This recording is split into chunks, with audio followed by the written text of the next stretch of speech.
Susan Kay Wyatt is a versatile individual, embodying roles as an author, a mother, a wife, a daughter, friend, public speaker, motivator, jazz singer, songwriter, and positive music artist. However, her journey began in the 1980s as a live shows performer at Kings Island.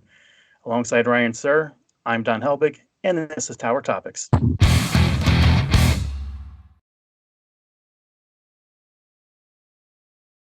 Tower Topics is a podcast by Kings Island fans for Kings Island fans, because that's who we are and that's who we care about. So, Susan Kay Wyatt, welcome to the show. It's quite an honor. Thanks for having me. It's an honor to be here. Awesome. So take us down, the path of it's the 1980s. You audition, you get a role at Kings Island. Talk about that experience for you. Oh, wow. I was a freshman at Ohio State University. And of course, the theme parks would tour the universities looking for talent. And, we all went to audition. And I think I got hired by like 3 different parks. So that was really cool. And I wasn't really crazy about the country show because I'm not really a country singer. But somehow I picked Kings Island, and that changed the trajectory of absolutely everything. And so that was 1983. I was in the country show. What do you remember about that show specifically? You said you weren't a country music fan. Did it turn you into one being in that show? Well, I think I sounded a little more country when I was in the show. Yeah. And I mean, a lot of country music. There was the old style. I mean, nobody doesn't. I love country music. I don't dislike country music. I'm just not a country music artist per se. More of a pop artist. But there was a lot of country pop music at that time. So, there was stuff that was mainstream. And so, yeah. And it was fun to do the old stuff too. But it was, a summer job, and it was like probably the hardest I've ever worked in my life, because it's just, 4 or 5 shows a day, 1 day off a week. And it really put me on a path, and met some of the people. A lot of the people that I met that first summer are still friends of mine today. For sure. Amazing. So you were in Concert 84, which was a cast that was Yeah. absolutely loaded with amazing talent. Can you talk about your experience with that you had with Concert 84, as well as the cast that you worked with? Jeez. Yeah, no, it's crazy. Don and I were talking about this earlier. The music from that they put in that show and the actual show itself was just that. It was a great year for pop music, and it was so well done and so well written, and the people in the cast were just it was just great. I mean, I shared a mirror with Carla Runout. Carla has gone on to be on TV on the Disney Channel, and she was with the Lion King and everything. And she and I've remained friends over the years. We're besties, and she lives out here in Los Angeles. So Lisa Akey was in that show, and Lisa and we live about 20 minutes away from each other out here, and we've remained really, really good friends.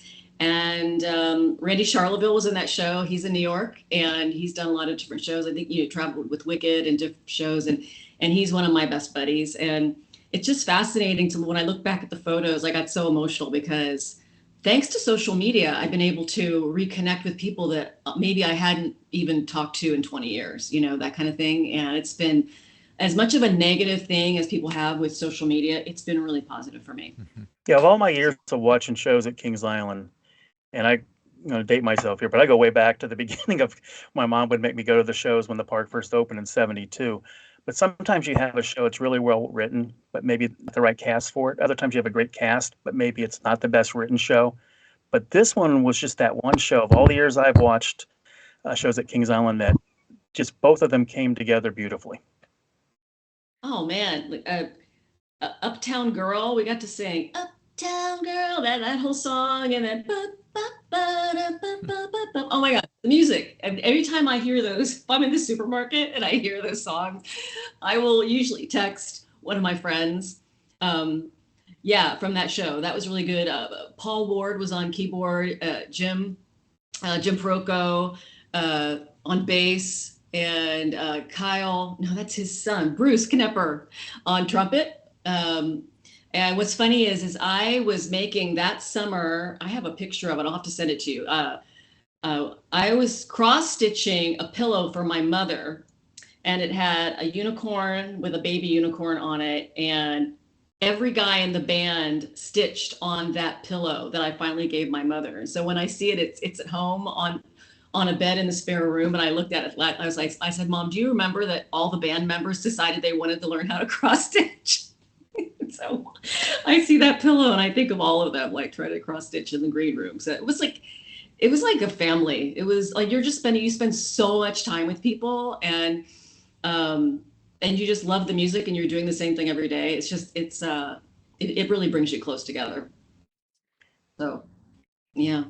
Absolutely. See, who else? So let me ask you this, and I had the it's funny you mentioned Wicked, because I had the opportunity to speak with somebody that was a cast member of the touring version of Wicked, and I asked him this question, and I'm going to ask you the same question because I'm not a performer, so I find this whole thing intriguing. So you mentioned you do 4 or 5 shows, 6 days a week, 1 day off, total grind. Halfway through it, were you like so burnt out and so tired of these songs that you wanted to puke, or did it become just like muscle memory, or how was that for you? You know what's interesting is I love performing so much. And this is going to make me emotional because being on stage is very normal for me. It's a very natural place to be. And when you are in something that is that special, and you're with those kinds of special people, the country show was that way too. The country show was actually really a special group of people. No, you do get tired. You kind of get a little burnt out, but I swear to God, I don't know what happens. You go backstage, you lie down for a second, and then you get back out there, and you do it the best you can possibly do. You put on the smile, you do the vocals, and it builds up a muscle and it builds up a stamina. But the joy of sharing that with an audience, when the audience is there and loves it, and there were some people that called themselves groupies that were in the audience that were there that would come. And then because it was in Ohio, I would have people visit, that maybe were from my high school or from my college or my grandparents or people that would come to the park. So it was just magical. It really was. And so you just do it. And it's not even if you think about other people, regular jobs that people have, summer jobs, it's more of an honor and a privilege just to be in that position. That's how I felt about it, really. Now, you were one of those performers that would do whatever role they asked. Let's talk about going into costume. You know what I'm going with that? Yeah. Okay. So I was in the country show, and at the end of that summer, the pop show, who shared the showcase, we did the one show, they back to back, our 4 shows, their 4 shows, we shared a theater. And so King's Productions was bringing in the Smurfs into the park, and they wanted to do a 2-week show that was the Smurfs. And so the pop show had to do 2 Smurf shows a day and 3 pop shows a day. So they didn't get to do their pop show that year all the time. They had to do the Smurf show. Well, they needed people to audition for Smurfs, and all I could think about was I am paying for a car. I was saving up that summer to buy my first new car, and I bought a red Mustang, by the way. I was saving up for a car, and I was rooming with like three people in a 1-bedroom apartment. I was eating peanut butter and jelly sandwiches, and if I could be one of those Smurfs, then I could get a double paycheck. And I was like, I'm going to audition, I'm going to go. And all these people wanted to be Smurfs. Well, here's the problem. So Smurfs had to be really short. And I am short for Miss America, Miss Ohio. I am short for modeling. I am short for a lot of things because I'm like 5'4" and some change. But for the Smurf auditions, I was considered tall. I was the only time that I was really too tall. So when they had us in a lineup, I remember trying to look really short. I was like I was slouching and trying to like stand next to these like really tiny girls. And also I will tell you that every girl there wanted to be Smurfette, because Smurfette, she was the only girl Smurf, and she had beautiful blonde hair, and she was Smurfette. because I was acting so incredibly silly, they were like, "Oh, they said that's clumsy." So I was clumsy Smurf for 2 weeks. This is what I'm doing. Yeah. So I did. And they did for like I think it was a day. They decided that we would also do the walk around in the park. Hmm. But then they figured out that we weren't cut out for that because it's dangerous. Being a character in the park is different than being somebody on stage where no one has access to you. We almost like, and the way the Smurf outfit was built, the nose and the head was so big, you could like bonk and like really hurt somebody if they came up to hug you. So, or kids that would kick you, people would punch you. So we just weren't, we weren't made for that.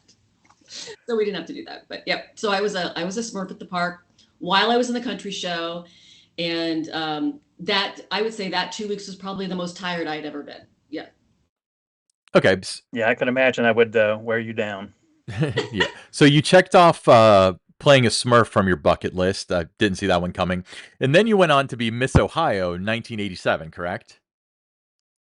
Yes, I did. I had a professor in college, my voice professor, and he had judged the Miss Ohio pageant the year before he got brought in as a judge. And he came back and he said to me, he goes, I just judged this Miss Ohio pageant this summer, and you should go do this. You could totally be Miss Ohio. And I'm like, what? No, I would like never. I was dead when he told me that. I was so scared. I was like, no, I'm never gonna do that. I'm never gonna walk in front of anybody. Like, I'm never gonna do that. Well, so I did. I did it anyway. And I had a lot to learn because I didn't know anything about the pageant world. I wasn't a pageant girl. I was pretty much a really super talented, super, I fit the whole mold thing, but I didn't know what the heck I was doing. And so it was absolutely a big learning curve for me. And it was also kind of like a finishing school for me because I had to learn to walk, and it was more of a public relations job. And it was also being being a role model for young women and for little girls and going around do public speaking. And I've met every mayor in Ohio. I have a key to every city now. Yeah, the first year I didn't get Miss Ohio, but the second year I went back. And so my third pageant ever in my life, I won Miss Ohio and went to Miss America. And so that was 19, I was Miss Ohio in 1988, but I think I won in 87. But but yeah. So. That's quite a commitment too. When you win something like that, did you have any idea it was going to be that involved after you won? No, and what's really funny is the glamorous part of it is when you lead up to it and you win it, and then you get to go to Miss America. That's like it's mind blowing. When you come back, you are basically going to every pageant. I did a lot of ribbon cutting at Kmart's and a lot of little stores and stuff. And I remember the girl that I crowned, or the girl that after her, that she called me in the middle of her reign and she says, "Can I complain to you?" I go, "What?" And she said, "This sucks." And I was like, "Yeah, how many Kmart's have you opened?" And so she you got to the point where it was like, oh, the glamorous part of the job was what everybody saw. And then the rest of it was this other thing that you had to do. But it's a lot. I think it's changed a lot over the years, but it was definitely a lot of work, but it taught me a lot, and it taught me a lot about people. And it really changed my life because it took me from being somebody who was a performer on stage to somebody who became a public speaker, and who I realized, because of what are the things that you have to do is prepare for an interview, and you have to know everything about everything that's going on in the world. You have to know how you feel about everything politically. You have to know how you feel about things. And if you're a young person who hasn't done that deep of a dive on themselves, you take a deep dive and it's a lot. You really learn who you are. And so for that, it really changed my life big time. Let's circle back to Kings Island again real quick. Where your stage of the show place was located, you could kind of slip out the back and kind of make it down to the beast pretty quickly.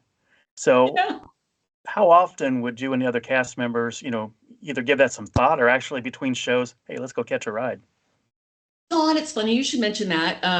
It's we huge Beast fans, and also the Racer. We would sometimes run it, but the Beast was closer to us because it was like right over there, and the Racer kind of was like.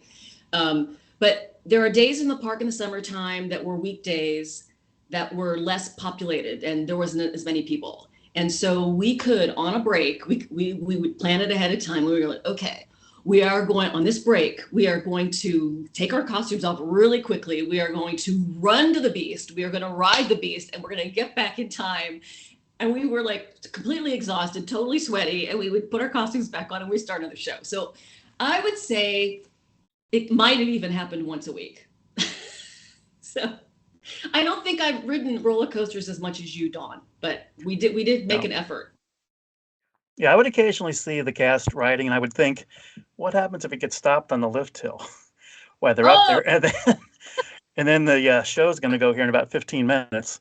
What would happen then? But no, but in addition to being in the country show, the pop show, being a Smurf, you also got to be in Winterfest. Talk about that. Did get to be in Winterfest, and another non-glamorous thing happened to me. Even though I'm usually the vocalist that gets to do the closer, so I get to sing the big ballad at the end. That's my job. I'm the closer. I'm the Harvey. I'm the Harvey of Kings Island, so I'm the closer. But they had this little section where it was kids just dressed up in jammies, and then there were these elves. And again, I think my personality got the best of me, and they made me an elf. And I sent you a picture of that. And when I see that photo, it totally cracks me up because we had to put on this big fat elf outfit and, completely non-glamorous, but, we got to be really goofy and silly. And Winterfest was just the most fun I've ever had during Christmas in my life. It was just so much fun. Yeah, because, it's Christmas and Kings Island is magical. All the lights, and there was ice skating. Do they still have ice skating? Do they still do that? Mm-hmm. They do, yes. Yeah. So anyway, no, that was really, really special. So, but yeah, I really enjoyed that. And then you get to be with people who are in a different cast. Like I would get to be with somebody who was from King's Dominion, and in my cast, there were a couple of kids that were from California that were in our cast the year that I was in Winterfest. So I got to meet new people, and some of them I'm still, again, still friends with. But yeah, it made, and I love Christmas music. I never get sick of it. Like I can't wait for it to come up. People don't like it. I'm like, oh yeah, no, bring it on. So, yeah, I was a huge fan of that. So yeah, let's talk. Go ahead, Ryan. I mean, my main thing was this. You talked about how you were able to dive into yourself more as being Miss Ohio and so on and you listed your reasons. But as far as working at Kings Island, what were your main takeaways from that? Like, why is Susan Kay? Like, what part of her came from Kings Island? Oh, you guys are going to make me cry. I've got goosebumps just thinking about it. I mean, the part of it was, well, the discipline of putting on, like you said, the same consistent show, of really connecting, because you got each kid got, like, I want to say, like, maybe 3 solos, and the solos are really super short, and that was your moment to shine. And they were songs that I loved and I treasured. And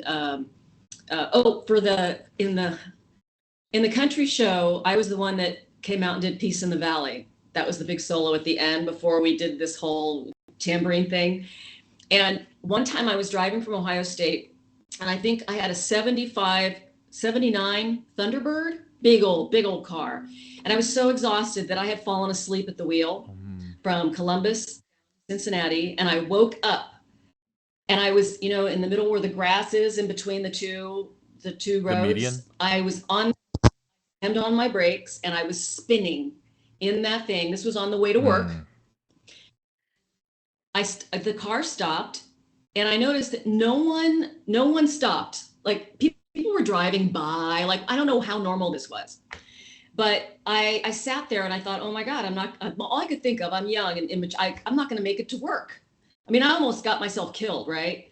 So I realized that my car starts up, and I just drive up out of the grassy ditch, and I get back on the road, and I'm driving into Kings Island. And then that first show, I'm tired and I'm weary. I had to sing There'll Be Peace in the Valley. And I was like, I almost freaking bit it that day.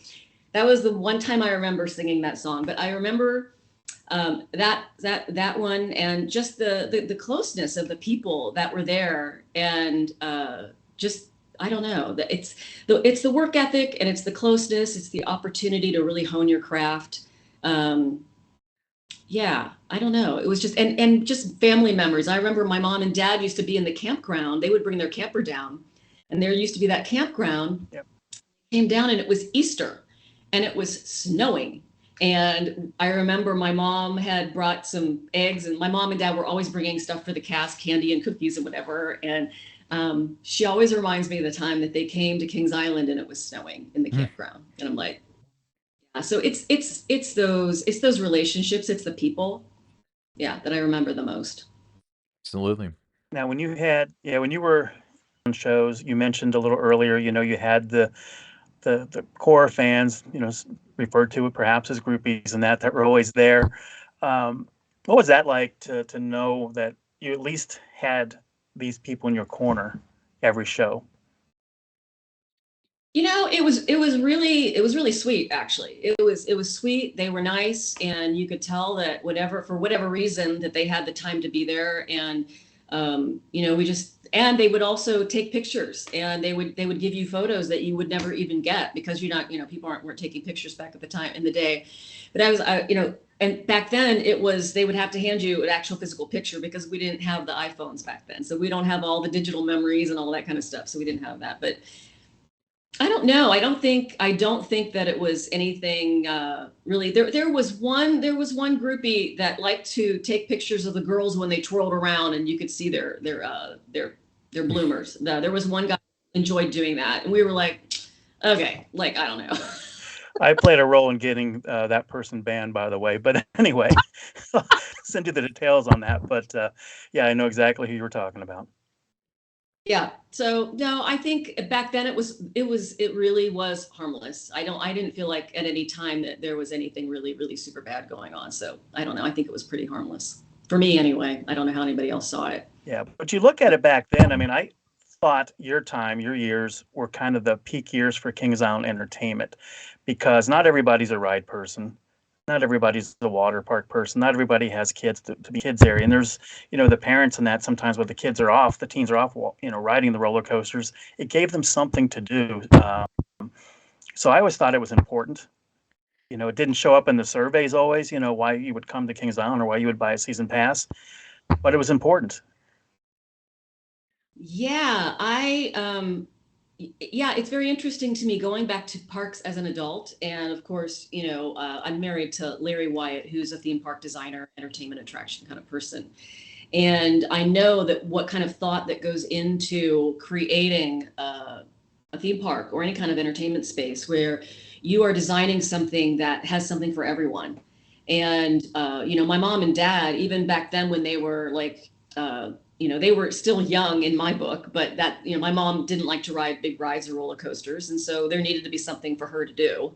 So no, I think it's really important when, and that's also the heart space thing, is to be able to be in an environment where families are together and they get to enjoy something and they get to have fun and they get to leave the outside world someplace else.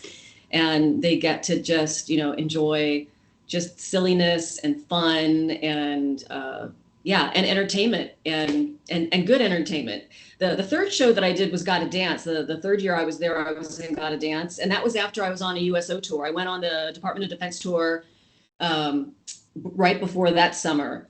And I do regret, that was my worst year, because when I got back from the tour, the show had already started. And Ozzy, who was on tour with me, talked me into being a swing.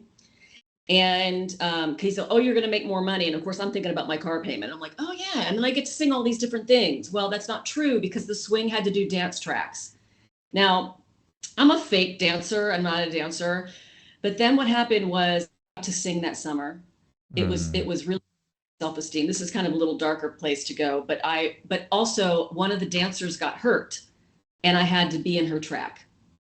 So I was stuck in the dancer track. And if my mom and dad or somebody came, I would have to say, hey, Lisa, can I sing this one show for my mom? Like, I'd have to ask about it. But here I was, the performer that I am stuck in the background doing a dance track. And so that was like my least favorite summer. So, but at the end of that summer, the big surprise, they decided that who was the gal that was playing Muffy in Breakaway? She left. Oh gosh, what's her name? She had a baby. She left. And they came to me and they said, "Hey, would you want to go to Showplace and play Muffy?" And I was like, "Yes, please! I want to go play Muffy." So I got to sing "Let's Hear It for the Boy" with Rashida, who's one of my best friends. She and I were roommates, and so I got to be in a show with Rashida.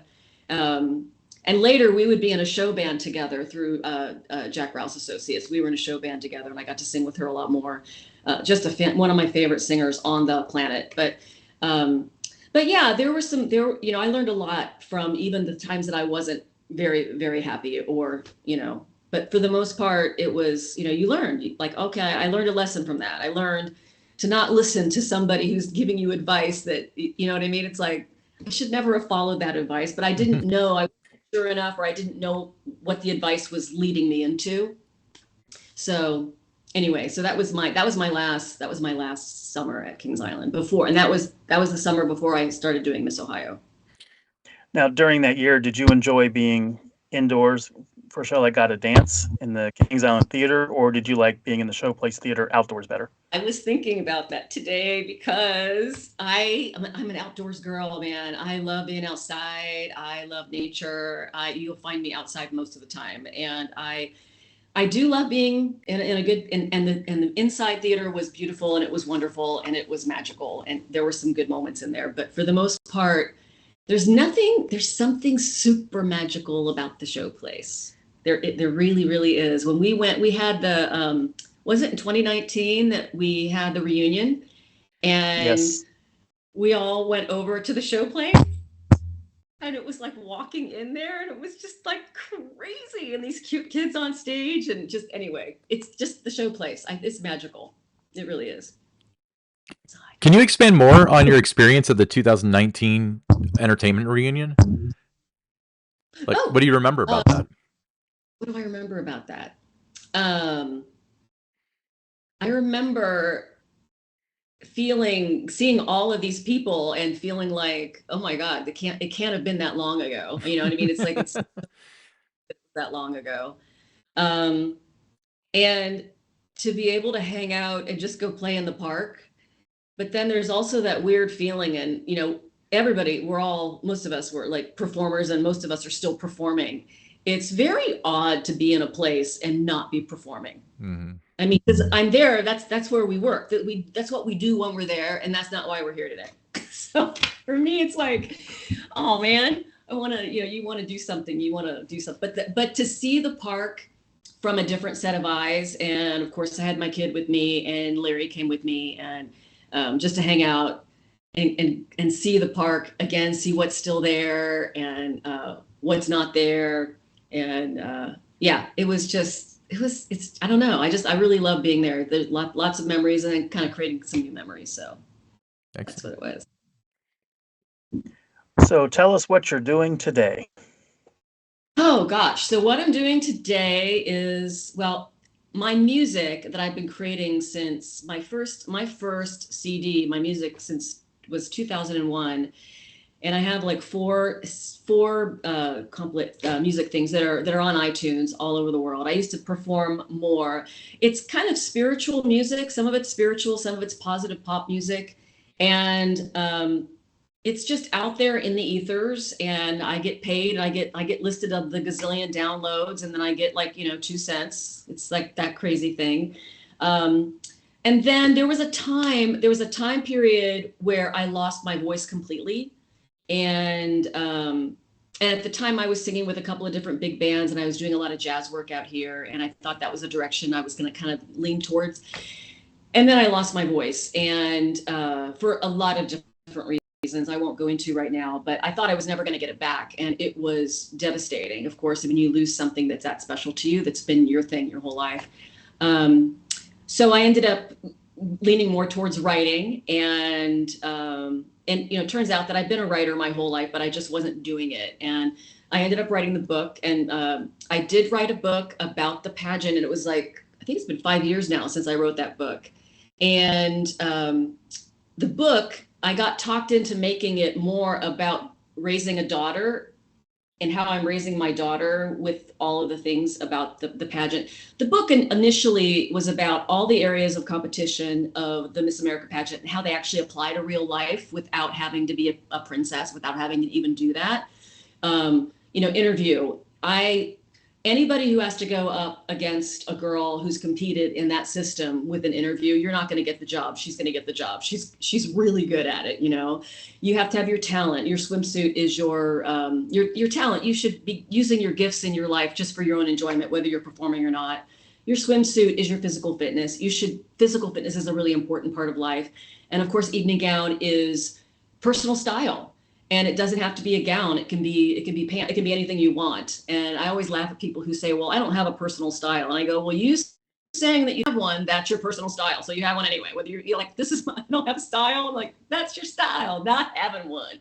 So that's what's a book. And it turned out being about raising a daughter, which is really funny because I told you, Dawn, and I don't really talk about this on social media because it's not really mine to share, but I asked my kid if it was okay if I shared.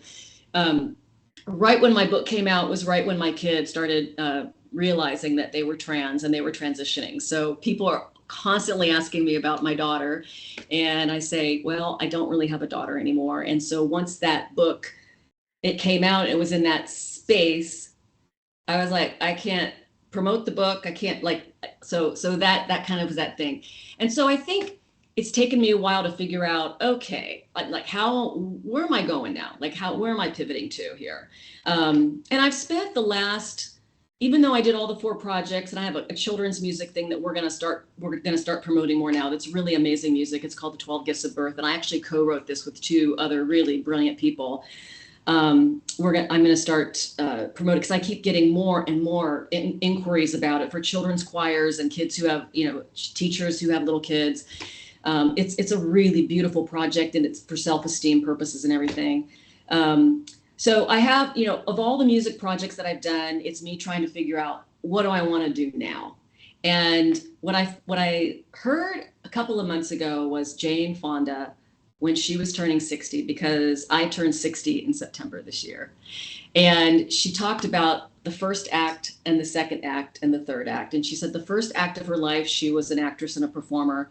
And I'm like, yeah, I can relate to that.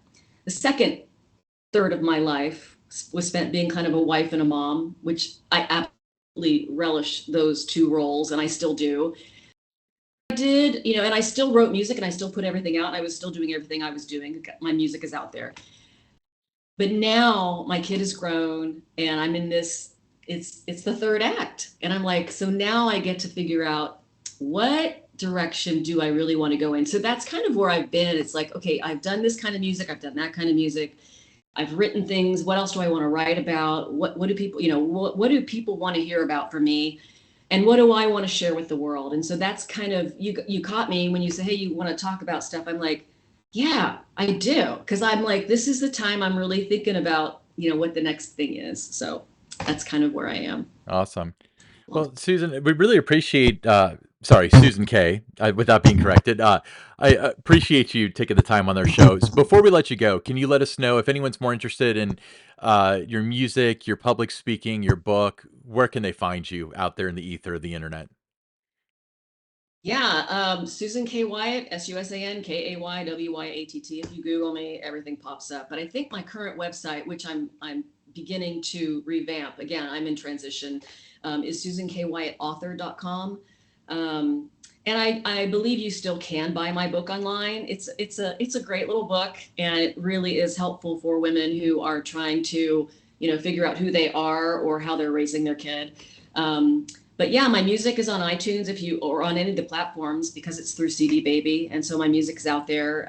So yeah, I'm very findable. Excellent.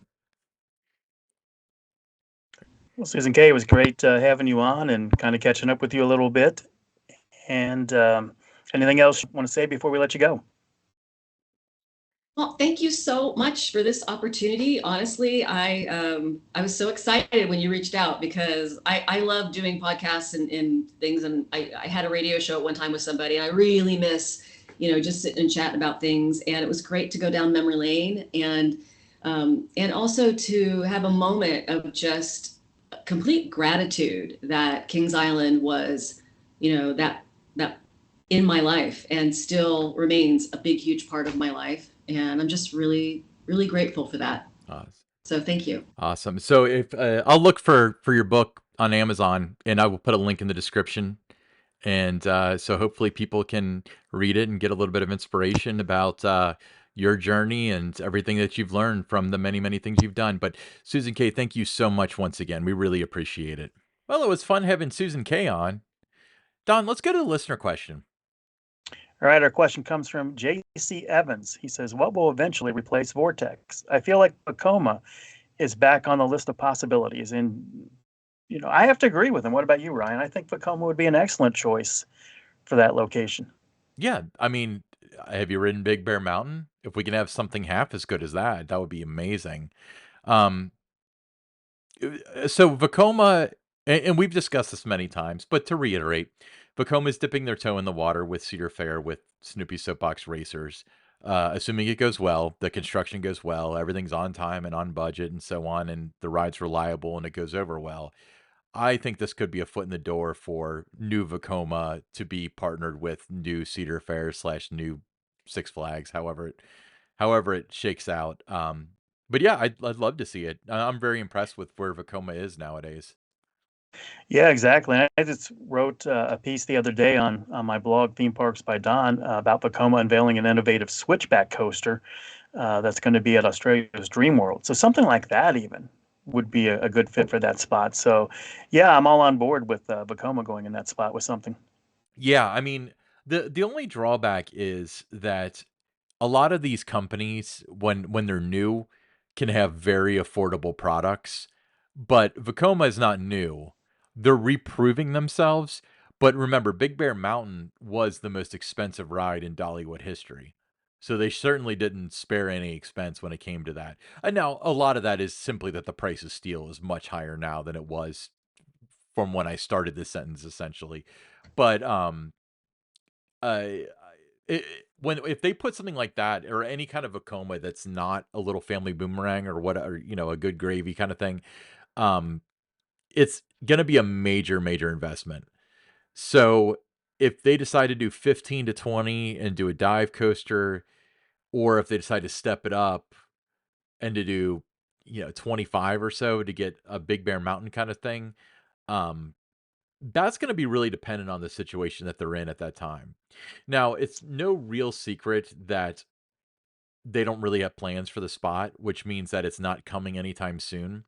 So for us to speculate and say, like, I'm leaning towards this or I'm leaning towards that, it would be kind of irresponsible at this point because we just do not know what we're looking at, No, say, and that's why we 5 years say, from now. what we'd like to see, or, this would be good. I mean, we give our thoughts on what we'd like to see, but, like I said, we don't have any insights or anything, and it is going to be a little bit of time before that would happen. What I can say, though, Ryan, is because of what was in that spot, it has to be something that's, going to be really good. You just can't put just any kind of roller coaster in there. It's going to have to be something that's going to make an impact because of what had been in that spot. Not just that, it's also it would be a blown opportunity to have that path. And I mean, right now, every day is a blown opportunity to have that big open field with a perfect overview of just millions of photos that could be taken over the course of, a decade. Vortex was the perfect ride for that spot. You're walking down, you've got backlot on your right, Vortex on your left. I mean, uh, the park has that really kind of famous photo. I don't know if you took it or if that's like a Rick Norton thing. I think it's from before you, but the little girl sitting on the guy's shoulders as the vortex is going through the bat wing overhead. Um, that kind of stuff. I mean, that photo itself was probably taken hundreds of times a day. And all that, especially in the age of social media, is marketing for the park. So yeah, I mean, if they put Yeah, I something see a in photo there. that's, a photo floating around, during the wintertime every year. There's one I did take when it snowed. And I just said polar vortex because it was like freezing out. There's snow on it.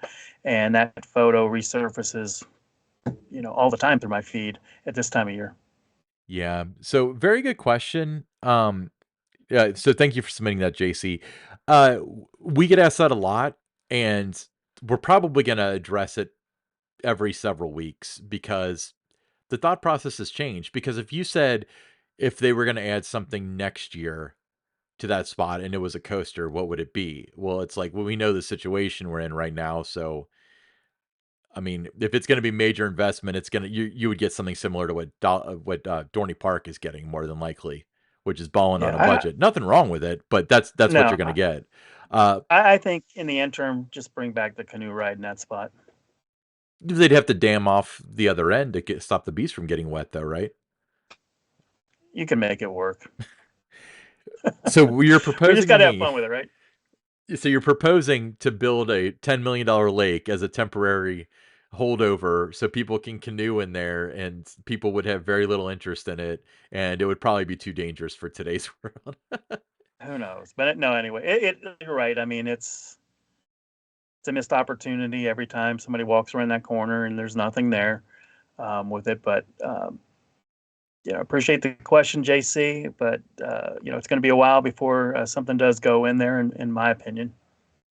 Yep, and that seems to be what everybody seems to say, whether they know or not, that it's going to be a minute. But yeah, thanks again for the question, JC, and thank you for listening. Hey, I'm Ryan Sir along with Don Helbig, and this is Tower Topics.